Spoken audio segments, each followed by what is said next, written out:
I am also very glad to be here because it made me aware of many things in my own background and in the work that I do that I had not really thought about so much before. The whole question of borders and boundaries.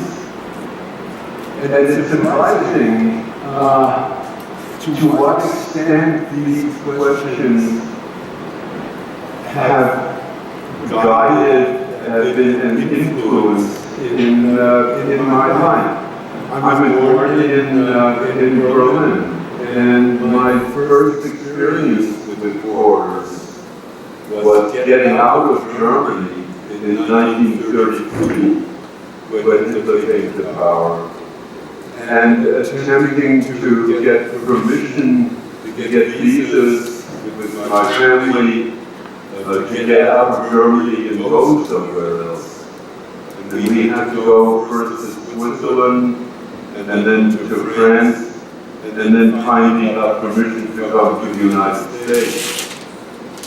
And it didn't really occur to me that this is not such an unusual situation, that people depend for their future, their happiness, on the ability to deal with borders. And I have been thinking about it ever since Teresa invited me, and I have some theoretical comments that I want to use to pull things together. There is a poem by Alexander Poe in the 17th century that says, "A little knowledge is a dangerous thing. Drink deep or taste not of the Thespian spring." I have a little knowledge of Juarez, very little knowledge of Juarez. I've been to 3 hours. Is there an echo with you? Does it sound okay? Okay. I would guess that early experience colored my dislike of borders, and that will run through what I say here. But because I know so little of Juarez, I want to talk more theory here. And I will on Saturday at the Planners Network Conference that Teresa Vasquez is co-chairing. I will see if I have learned anything in the last 3 days between now and Saturday, and perhaps I change everything I say today, but we'll see. The experience of borders runs through so much what I have experienced. I'm just back from a conference in Vienna, Austria, in which the borders among the countries of Europe were very much in discussion. How wide open they should be, whether you needed a passport from one country to another, but most importantly, whether all countries should be treated alike, or whether some countries were a little bit more European than other countries. There was a lot of discussion about it, some very bitter, very and scholarly, and some very emotional. I have had experience in Israel and in Palestine, and worked briefly for the city, for plans for the city of Jerusalem, which lies between the heart of Israel and the occupied West Bank. And the question is, was there a way in which it could be occupied together by Palestinians and Jews? And similar questions have come up very often. The problem of border comes up, although we don't think of it that way so much, in work in the United States, when we talk about racial segregation and ghettos, and the treatment of African Americans, ghettos traditionally have borders and walls around them historically. And where those lines, those borders are drawn and how they are enforced and what happens within the ghetto and outside the ghetto, whether a ghetto and an enclave is the same thing. An enclave, a geographic area where people of one culture or from one country want to live together, as opposed to ghettos where people are forced to live together, whether they want to or not. These are discussions that are big questions in United States public policy. So, in one way or another, I'm very happy to have a chance to talk about these things together theoretically. On Saturday of this week, at the Planners Network Conference that Teresa and Norma and co-chair, I'll see if I can produce some practical ideas or possibilities. But let me stay on the theoretical level now. So I start with the question, is the Rio Grande a boundary or a border? And I want to justify calling it a border and not a boundary. A boundary, as I define it, is natural and gradual. It's a transition zone. It's not a line. It's a spread out area with depth. It's two-dimensional. It's not one-dimensional.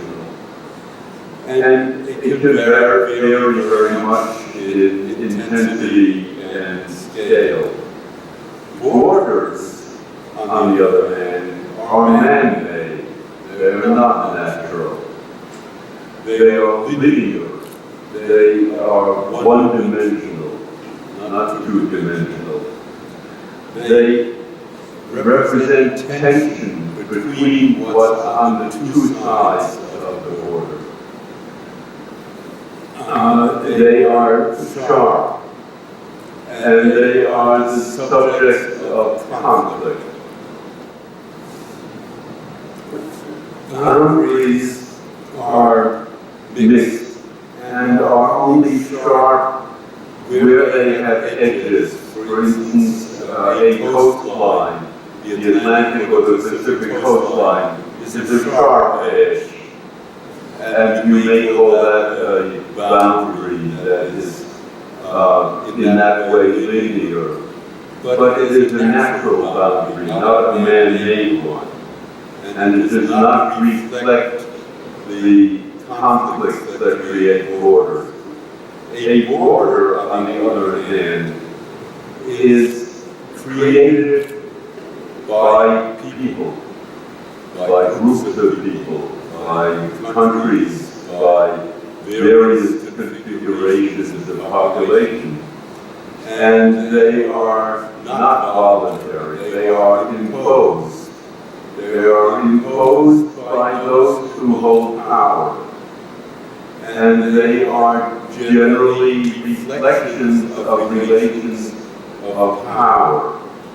I was in Vienna, as I said, last week, and there is much discussion.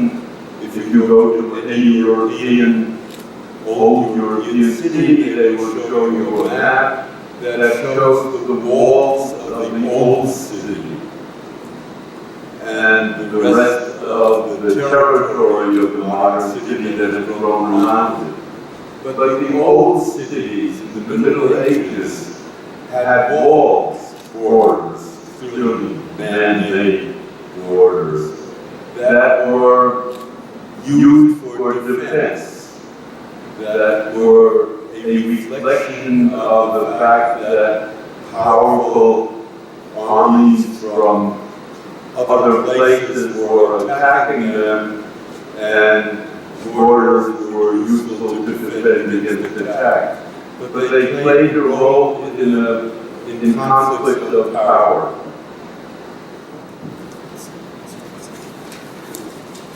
Bridges across rivers are a good symbol of the difference. There are famous bridges in Hungary and other cities in Europe that I know of, perhaps elsewhere, where there are shops along the edges of the bridge. There are commercial streets, and people are invited to them to do shopping from both sides of the river.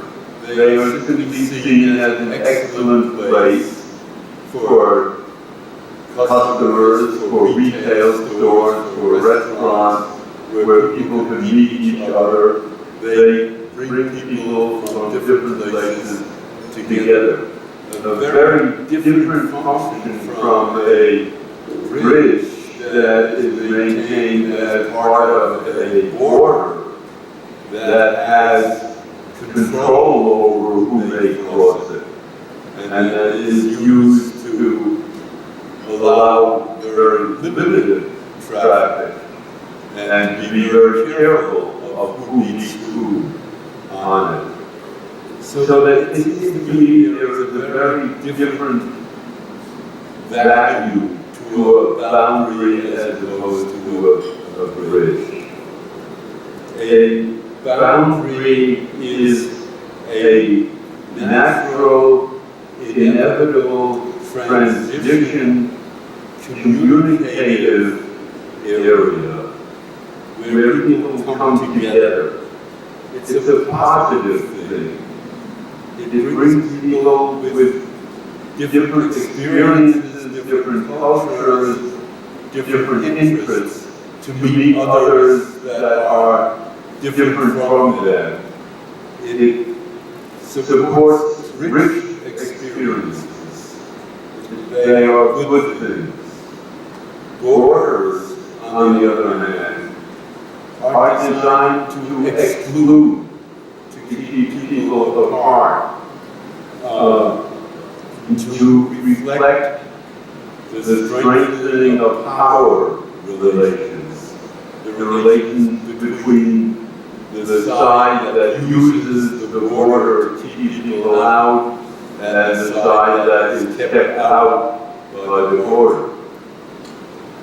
So that in summary, I believe that boundaries are good and borders are bad. I want now to go to a second point, which is more controversial. I think the difference between a boundary and a border is fairly clear. But I think there is another question that is not so clear and that I just want to put forward as a hypothesis in the Mexico-US case. And that is that the two sides of that border are not homogeneous. Everyone on the United States side is not alike, and everyone on the Mexican side is not alike. There are divisions within the two sides that are as strong as the divisions between the two sides of the line, that is the border. And it seems to me to understand both who they benefit and who they hurt, and what to be done about it, one needs to know who benefits and who is struggling against it. From the very little that I have read here on the Mexican side, it seems clear to me that there is a major interest in work, in finding paying work that can be found in some cases better on the other side of the border than on this side. And that is a group that is, I assume, strongly opposed to the border. I gather that there is also a business community in Juarez that makes money from tourism and from shopping from the other side of the border, that would rather not have a border, or perhaps in fact benefit from the border, in the fact that it makes Juarez something stranger that is more interesting for tourists than if they could simply get on a streetcar or a bus and come see it. And there may also be political divisions as to the borders. Certainly on the United States side, those in support of the border see a major political advantage in having that border. It lets them say, we represent Americans and those are foreigners, and let us stick together and re-elect me because I represent us, and keep the others out, the other party represents them. So that the border has a clear political advantage in the United States for many. And it poses a threat for many people who believe that the border protects their jobs. They are insecure. The problem is that they do not have permanent jobs. There is high unemployment, and they are worried. And they feel that the border gives them some protection. So, to summarize this part of what I want to say, if I am right, the boundaries are good and borders are bad, there should be people on both sides of the Rio Grande that would benefit if the Rio Grande was more of a boundary and less than a border. And I would like to find out in the little time I have here if there is not support on both sides working together to change things. Let me go on to three other quick points, which I hope we will have time to discuss. The first is that I think the attitude of many people about their borders is that there is nothing that they can do about them. That they are issues of national policy, that it has to do with what happens in Mexico City and in Washington, D.C., and all that you can do in Juarez or in El Paso is learn to live with it and get used to it and make it a little less harmful. I think that that is true, but only within the limits. I think there is, this is my first new point, I think there is something happening internationally, globally, connected, for instance, with the United Nations, connected a little bit with the European Union. That, in fact, challenges the idea that nations should have strict borders, that would like to see a different way of handling the areas where one nation comes next to another nation. So I think there is an international movement that says maybe borders are a matter of national policy, but national policy should be changed. Should be changed in the interest of international peace. My first controversial point.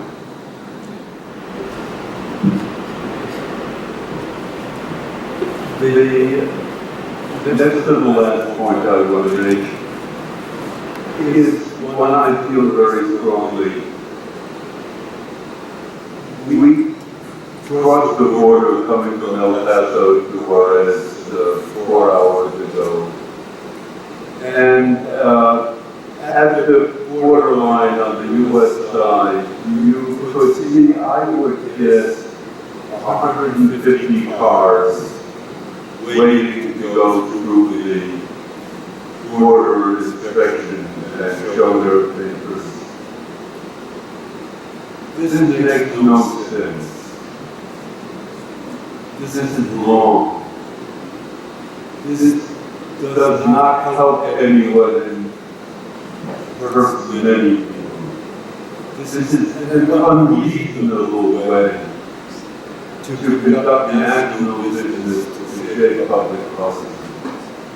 Borders that have this result, and that have the result, there was a story in the New York papers 2 days ago that 60,000 children have been left without their parents in the border zone trying to cross the border, with no family and no protection and no help.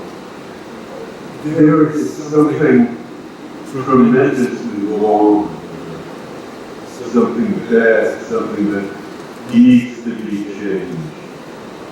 And it really needs to be changed at many levels. It needs to be changed at the international, at the national, at the state level, but it needs to be changed as far as it can at the local level also. And it seems to me this is a tremendous challenge for people who have their eyes open and who are not willing to say that because it is this way, it must be this way.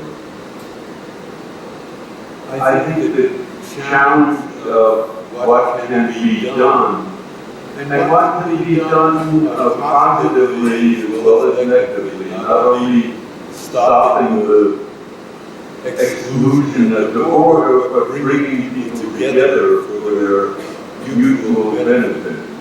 I think that is a major challenge of our historical period. And the final thing I want to say is that so the final thing, these issues are not simple. Actually, I think the difference between right and wrong is simple, but the details are complicated. And there will be a planet network conference that will deal with some of these things in this coming week. One of the ideas I want to throw out there is what one might use the analogy of borders and boundaries without reference to space. That is, could one speak of a border between labor and capital, or between rich and poor, or between Spanish-speaking and English-speaking? That borders differences of wealth or power or culture or whatever, but are not spatial. They're not lines on the map, but they are equally important. It's one of the things that we can explore at that conference. I will bring up there the ethical question, whether people who work with these issues of borders and boundaries, whether there's not an ethical obligation to do something about them, for action, to put into action the conclusion that you come to. So that I hope we may continue the discussion here now, and perhaps the rest will say when the